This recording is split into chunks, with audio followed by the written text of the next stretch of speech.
윤석열 대통령과 김진표 국회의장이 내년 4월 총선을 앞두고 일제히 선거구제 개편 논의 필요성을 강조하고 나섰습니다. 하지만 각 정당의 첨예한 이해관계가 걸려 있어 실제 이루어질 수 있을지는 좀 더 지켜봐야 할 것으로 보입니다. 권남기 기자입니다. 윤석열 대통령이 신년 인터뷰를 통해 중대선거구제 도입 필요성을 강조했습니다. 선거구마다 한 명을 뽑는 현행 소선거구제는 전부 아니면 전무다 보니 진영이 양극화되고 갈등이 깊어졌다며 지역 특성에 따라 2명에서 4명을 선출하자는 겁니다.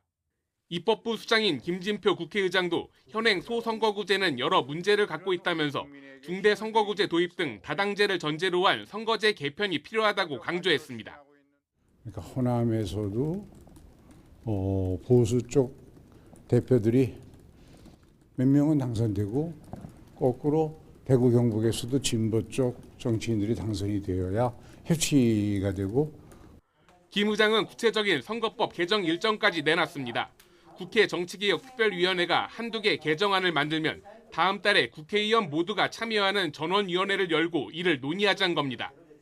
여야도 승자 독식이나 민심 왜곡 등의 문제에 현행 소선거구제의 개편 필요성은 공감합니다.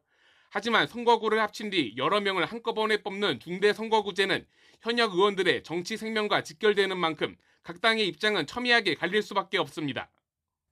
실제로 지난해 6월 지방선거 당시 일부 기초의원 선거를 중대선거구제로 치러본 결과 민주당은 대구서 2명이 당선됐지만 국민의힘은 광주에서 모두 낙선했습니다. 인구 밀도가 낮은 농어촌 지역은 소외될 수 있고 2인 선거구에 그칠 경우 여전히 소수 정당의 기회는 차단되는 등 개편 논의 과정에서 해결할 과제도 적지 않습니다. 강원도의 한 절반 정도 될 텐데 그러면 주민들의 대표성, 주민들의 권익 보호 이런 거에 소홀해질 수가 있거든요. 이게 쉽지 않은 얘기예요. 선거 환경이라든지 국민에 따라서 유불리가 나눠지기 때문에 제도만 놓고 볼 때는 유불리를 따지기는 상당히 어렵습니다. 여기에 내년 총선 1년 전인 올해 4월 10일 법정 기한까지 선거구제 개편 논의를 끝내야 하는 만큼 정치권이 앞으로 석 달 동안 합의에 이를 수 있을진 미지수입니다. YTN 권남기입니다.